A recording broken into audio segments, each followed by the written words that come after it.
Welcome to Deleted Saves. On this episode, Dead Space 2 on Xbox 360. There are just some people that are unfortunately born to lead lives of terror. Yet, this is a show that talks about video games. So these people on screen and in these episodes are not people, at least not in the physical sense. They are digital facsimiles of people designed to run gauntlets of monsters, puzzles, and loss endlessly for all eternity.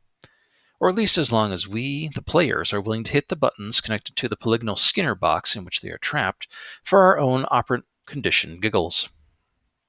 And if by now I haven't at least nudged you in the direction of existential crisis, then perhaps it will come to you as we talk about our subject for today, 2011's Dead Space 2.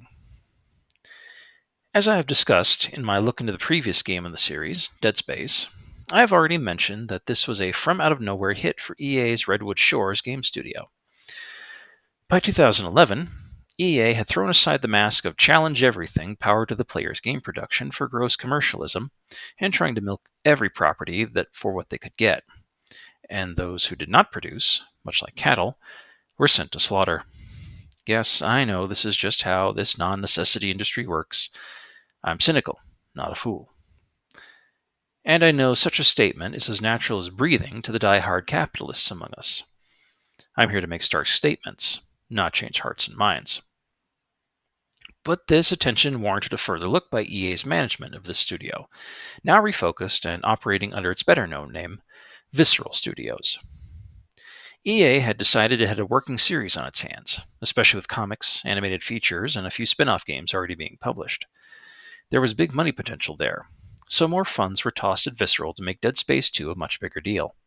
Hell, EA even paid for primetime advertising with the ridiculous, but not really controversial, "Your Mom Hates Dead Space" ad campaign full of squealing middle-aged women right out of central casting. I had said in a much earlier episode of Deleted Saves, I saw more gross, pornographic, and manipulative game advertisements back in the 1990s than anything EA could be arsed to produce. We return to the super stompy boots of Isaac Clarke, survivor of the first game. At the end of the first game, Isaac was lost in space, hoping his escape ship would have reached inhabited space, much like Ellen Ripley at the end of the movie Alien. We have no idea the amount of time that has passed, only that Isaac is getting snippets of interviews with some sort of representative while he is in a straitjacket, trying to answer questions about the USG Ishimura while the screaming specter of Nicole haunts him. The interview suddenly jumps forward in time, and Isaac snaps awake in a padded cell, a strange man calling him back to consciousness as alarm klaxons blare in the background. Halfway through releasing Isaac from his shackles, a pulpy mass of tentacles and probing organs leaps upon the man and turns him into a necromorph, the undead alien hybrid that the Ishimura was awash in, and we get to see the full live transformation in real time along with Isaac, who then headbutts his former rescuer as he runs through the unknown facility, being chased by former humans being transformed into flesh beasts.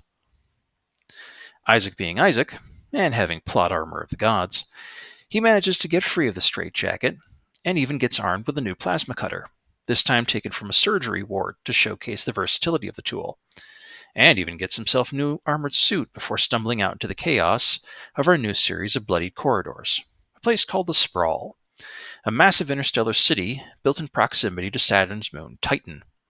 Officially, the place is called Titan Station, but everyone just calls it the Sprawl. But all is not well, of course.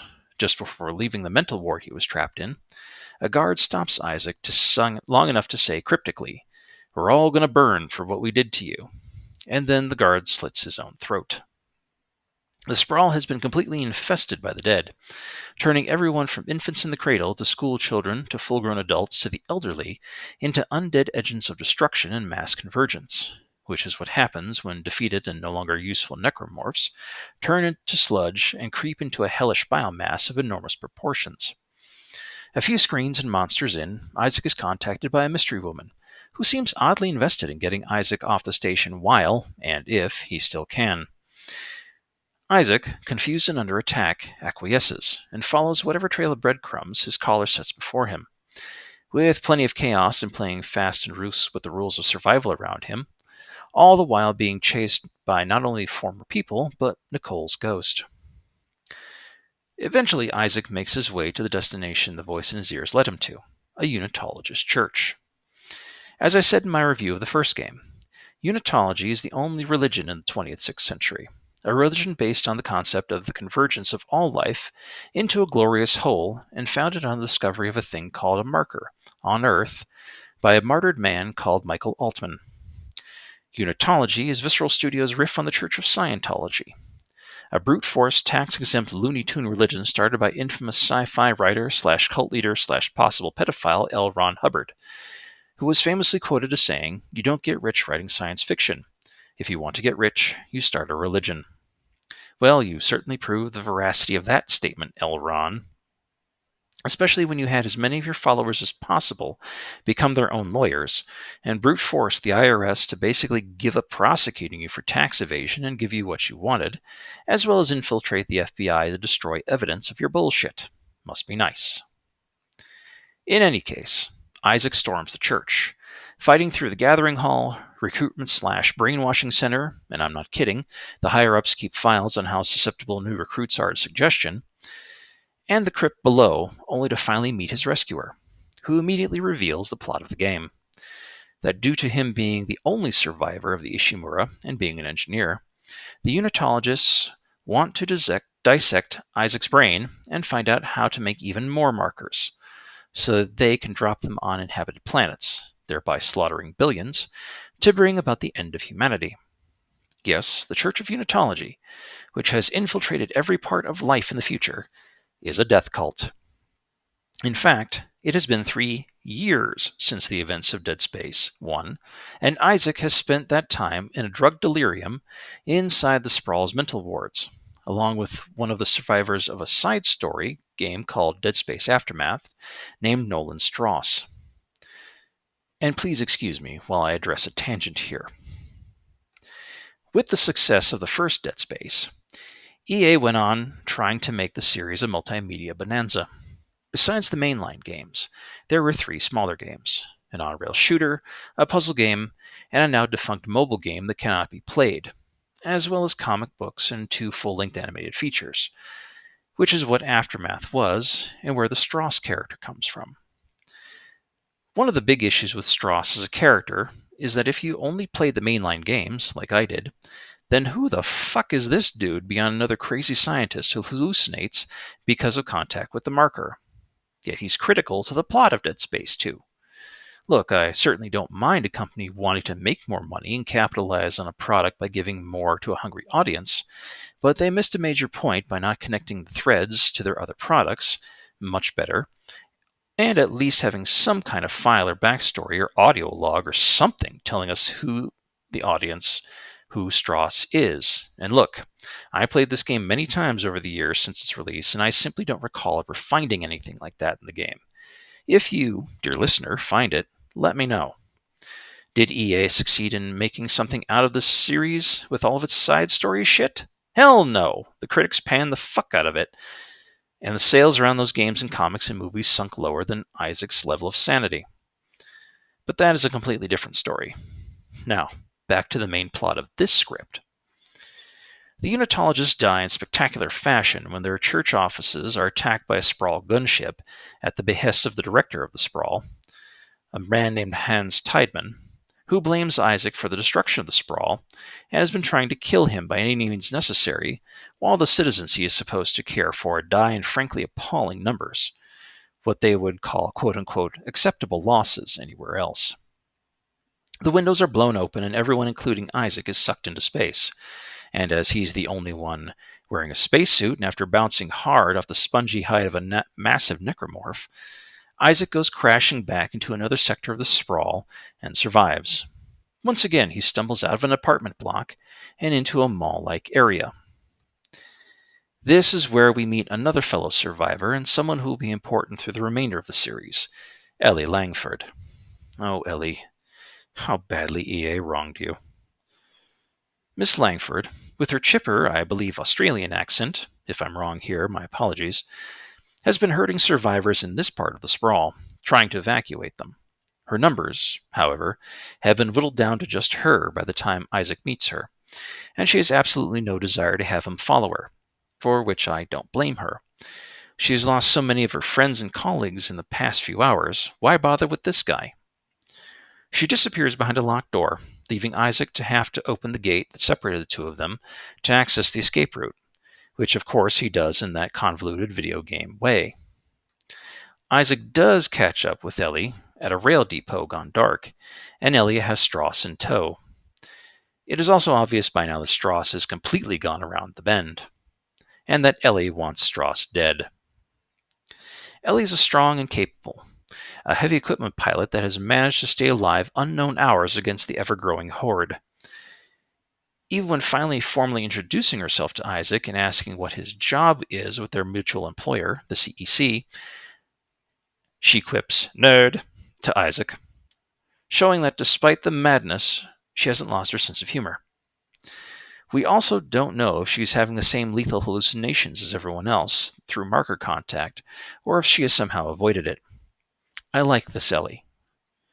Take note that I said this Ellie. I'll get back to that much later on. Through contrivance, narrative convenience, and monster attacks, the small group is separated and have now drawn a direct attention of Tideman, who keeps setting up monster closets and death traps to kill a lot of them, but mainly Isaac, but Strauss as well if he can get him, and whoever they're with, as Tideman directly blames Isaac for the situation on the sprawl. Beyond just the survival horror, this is where the action begins to ramp up as well, including scenes of climbing through the sprawl's superstructure to jumpstart old solar panels, halo jumps and crash landings into the cavernous bowels of city blocks, and using massive mining equipment to smash away into the heavily defended government sector, Tideman's base, with a flood of necromorphs in tow just to try and escape the base.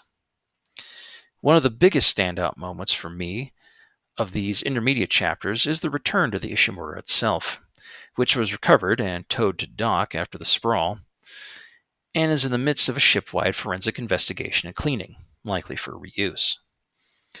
Isaac will not only have been fighting new batches of the dead and reliving trauma, but comically tripping over UV lights, which turns all the bloodstains to a cheery green, and past patches of plastic covering even more blood and the poisonous organic growths found ship-wide from the first game. It's a fun callback and an escalation, showing how the old cavernous ship is dwarfed by the size of the Star City.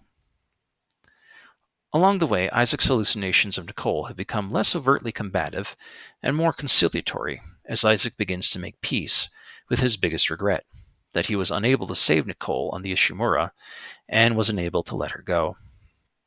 Isaac, as one can imagine, is rife with PTSD at this point, as well as suffering a form of survivor's guilt, as can happen to those who have survived impossible odds. The Nicole Mirage begins to talk with Isaac, talk him through his grief, even while trying to subtly make physical contact with him, which Isaac rightly believes would be very bad. With one final emotional confrontation, Isaac just admits that the memories of Nicole were his emotional anchor, and he otherwise had nothing in his life outside of his job, and with her gone, he has become directionless. The Shade forgives him, and therefore allowing him to forgive himself. It is a surprising narrative turn in this space monster game, but finally speaks to the silent world of our protagonist has been living in ever since he crash-landed on the planet Cracker. In a last gesture, after Isaac has resigned himself to his fate, killed Strauss in a brawl, got separated and reunited with Ellie, who is now missing an eye, thanks to Strauss, he goads Ellie into getting to escape pod that they find and then locking her inside it and remote starting it, apologizing to her, and saying one of them needs to survive. His guilt of not having saved Nicole assuaged by being able to save Ellie. From there, he storms the remainder of the sector, runs across a single-use pursuer necromorph, a kind impossible to kill with what he is armed with, and eventually makes his way to the infamous eye poke scene. You see, in the background, Isaac had been hearing snippets of clues about some way to stop the marker. It doesn't make a lot of sense until he finally stumbles into some sort of surgery center / torture chamber, in which there is an MRI-like machine that sits hooked up to a bank of computers.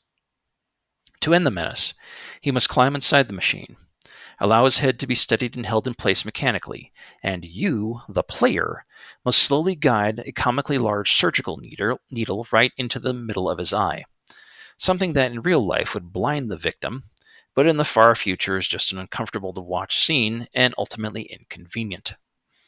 The intent of this needle is to drive through the optic nerve and into the area of the brain where the marker contact is most evident and active, and can be used to unlock the secret math of how to make more markers. And with it the realization that both Isaac and Strauss have been subject to this treatment over and over again for the past 3 years. With that part of his brain unlocked, Isaac makes his way to the marker chamber, where the marker he was forced to build is while under sedation. Isaac arrives at the foot of the marker, knowingly dying from the madness it emits, only to find Tideman standing before it, trying to shut the thing down before it overwhelms everything. Tideman has a javelin launcher device, which he uses to spear Isaac with twice as he approaches before Isaac is able to grab the director and, through a close quarters combat maneuver that would have made Solid Snake proud, jams the weapon under Tideman's chin and lets him have it. Players even have a badass QTE to shoot Tideman through the head or simply let him choke to death on the big spear through his throat. In any case, Nicole appears one last time and Isaac embraces her, in which she says, "Time to die." This triggers the final battle of the game, wherein Isaac must fight both Nicole and the marker in his own brain. When defeated, Isaac returns to himself, with the physical marker destroyed, but at the sprawl in full collapse. Isaac sits down, exhausted, defeated, and waiting to die in the destruction of the sprawl. But at least the marker is destroyed and humanity is safe. A fair trade for its sins. That is, until Ellie pilots in, mad as hell that Isaac tried to get rid of her. Suddenly Isaac decides that the noble sacrifice may not be for him, and he jumps aboard, the two fleeing the doomed space station.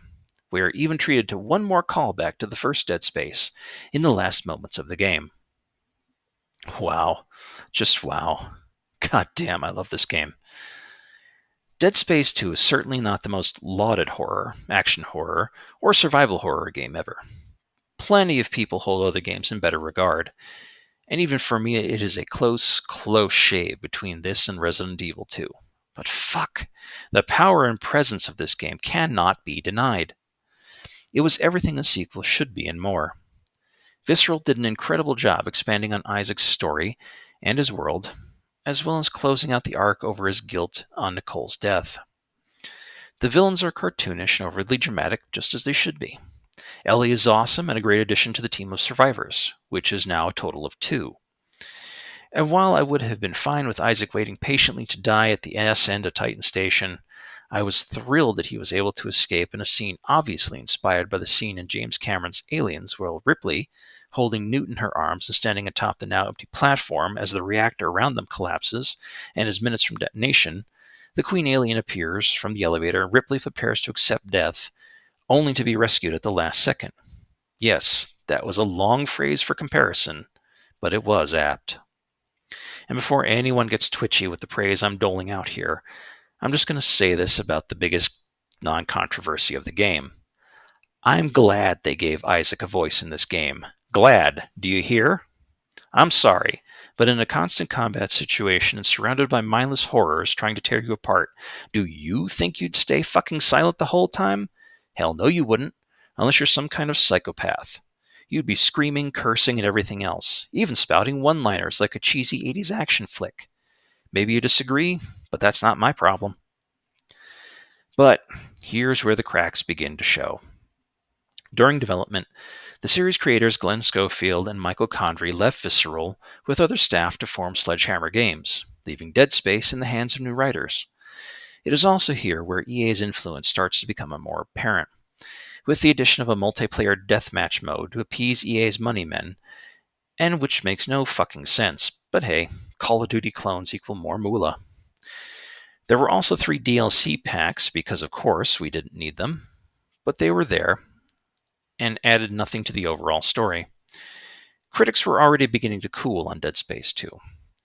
While the major outlets reviewed it favorably and praised the narrative focus and sound design, they rankled at the shift to action later in the game and felt the story was weak. Again, whatever guys, You're the ones who get paid to flap your ass cheeks for the good gaming public's good, not me. More power to y'all. Worse, Dead Space 2 sold about as well as the first Dead Space, which means it sold millions, but not enough millions to recoup EA's ridiculous marketing and production budget, meaning it was a commercial failure as far as they were concerned. And this is usually how games wind up dying in the end. In the bottom lines, don't recruit what they were spent on them. It's Hollywood economics, really, like how each movie made in Hollywood is listed as its own independent business, and the math never adds up, and every movie, even ones that win Oscars and made billions worldwide, are listed as commercial failures in order to dodge taxes. And you know damn well EA is dodging their taxes. The board of directors would not have the money to do it otherwise. I love Dead Space 2. It is also one of my yearly play games.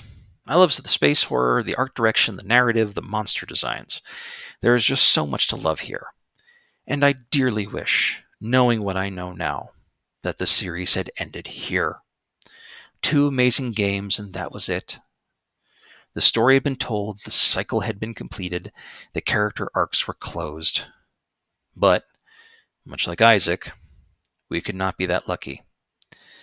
What happens next is a tale of horror more frightening than anything found within the lightless, soundless depths of a derelict spaceship, a tale of studio interference. But that is a story for another day. You can probably guess where it's going to be going. Whatever the cost, I will make us whole. Thank you for listening.